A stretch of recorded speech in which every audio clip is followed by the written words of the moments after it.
This is why the most surveilled society in history might not be where you think it is. China blocked 26.8 million flight purchases and nearly 6 million train ticket sales through its social credit system by 2019, and those numbers made headlines everywhere. But here is the thing. Most of that coverage got the story wrong. No single social credit score exists in China, and no algorithm rates every citizen from good to bad. The system operates entirely differently than Western media portrays. Meanwhile, the country where data brokers hold 10,000 data points on every citizen, where 78% of employees face monitoring at work, where your ability to rent an apartment depends on a secret algorithm you will never see, that country is the United States. None of this began in a dystopian sci-fi novel. A Chinese businesswoman named Huang Wenyun complained directly to Premier Zhu Rongji in 1999 about a crisis in Chinese commerce. Counterfeit goods flooded markets, pyramid schemes multiplied, and businesses refused to pay what they owed. Social credit in those early days meant something closer to financial trustworthiness. Basically, whether you could trust a company to deliver what they promised. June 2014 brought the foundational planning document from China's State Council, setting a goal to build a unified system by 2020. That deadline came and went without the system they had envisioned. What China actually built looks nothing like what people imagine. It is a fragmented patchwork of at least 62 different local pilot programs operating independently. Without a universal score, the system functions through something much more simple. The Mercator Institute for China Studies, the gold standard for research on this topic, states it plainly. There will not be a unified social credit score that rates individual behavior, and an all-encompassing scoring system was not part of the original plan. Binary blacklists drive everything instead. You are either on a blacklist or you are not, and getting placed on any list triggers automatic restrictions across multiple domains. The primary blacklist targets people who can pay court-ordered debts but refuse. Landing on that list means no flying, no high-speed trains, certain jobs become unavailable, and your name appears on government websites for anyone to see. Officials captured the philosophy in one line. Once proven untrustworthy, restrictions should apply everywhere. Local experiments did try numerical scoring in some places. Rongcheng started residents at 1,000 points, with the possibility of earning up to 1,300 points, or falling as low as 600. What rarely gets reported happened next.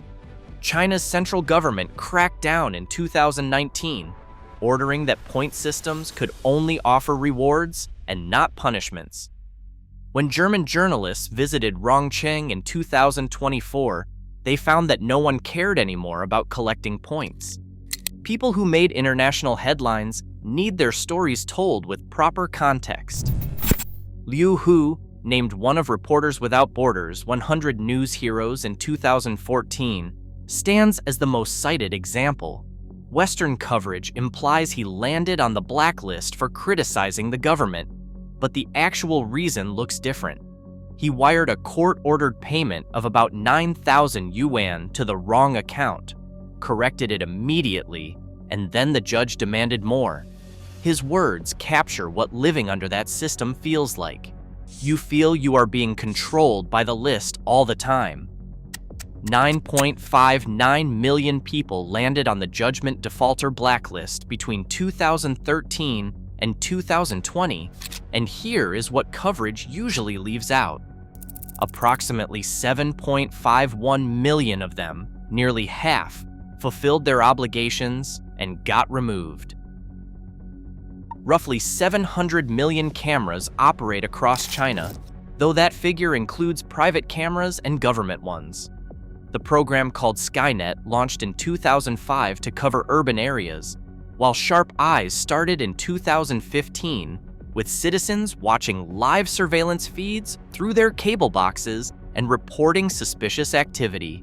Chinese state media claims their systems can scan the entire population in 1 second with 99.8% accuracy. Georgetown's Center for Security and Emerging Technology characterizes such claims as ignoring glaring technical limitations. One distinction matters. Intensive surveillance targeting Uyghur Muslims in Xinjiang operates through a separate system called the Integrated Joint Operations Platform, and it stands apart from social credit entirely. Discomfort starts here. 90% of top US lenders rely on the FICO score, which ranges from 300 to 850. About 26 million Americans, 11% of the population, fall into what the Consumer Financial Protection Bureau calls credit invisible status, effectively locked out of major financial systems. FICO reaches far beyond loans. Apartment applications depend on it, insurance premiums reflect it, hiring decisions incorporate it, and security clearances factor it in. Urban Institute research found white communities carrying a median score of 727, while Black communities averaged 627, and Native American communities came in at 612. Data brokers run a $270 to $323 billion industry. Acxiom alone holds data on 2.6 billion consumers across 62 countries, averaging 10,000 traits per person.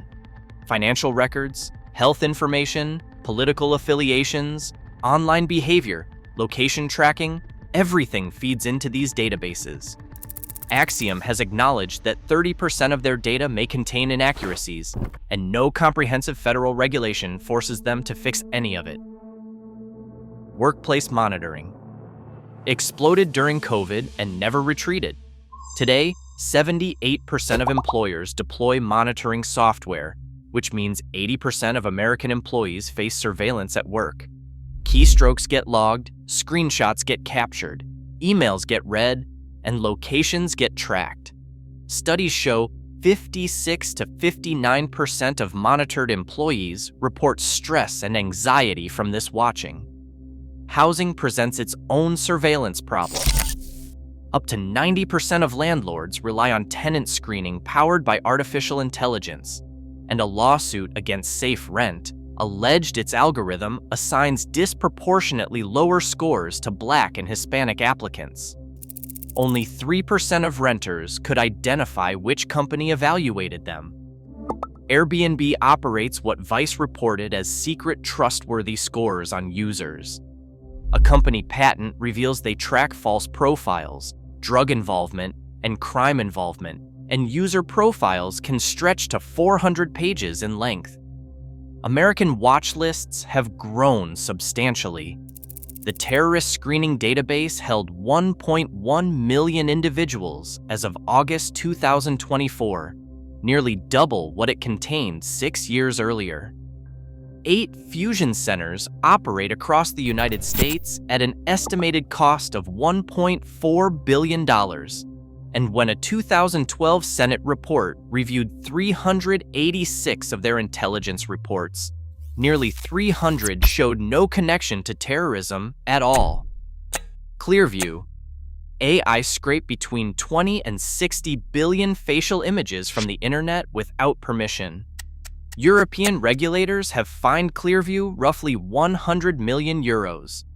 London alone contains nearly 700,000 cameras, and police there maintain a database holding 19 million custody images, including photographs of people who committed no crime. The European Union understood something important when they passed the AI Act in 2024, explicitly prohibiting AI systems used for evaluation or classification of natural persons based on their social behavior. Chinese social credit directly inspired that ban. But here is the uncomfortable truth that legislation does not touch. Western democracies built functionally similar systems and distributed them across private companies instead of centralizing them in government hands. Security researcher Bruce Schneier captured this reality with precision. Surveillance is the business model of the internet. We build systems that spy on people in exchange for services. Corporations call it marketing. He added that corporate and government surveillance are not separate, but rather an alliance of interests. Social credit is not closer than you think because China exports it. Social credit is closer than you think because we have built our own version, one data point and one algorithm and one background check at a time. The difference between East and West is not the scope of what is being built. The difference is branding. Claude is AI and can make mistakes. Please double-check responses.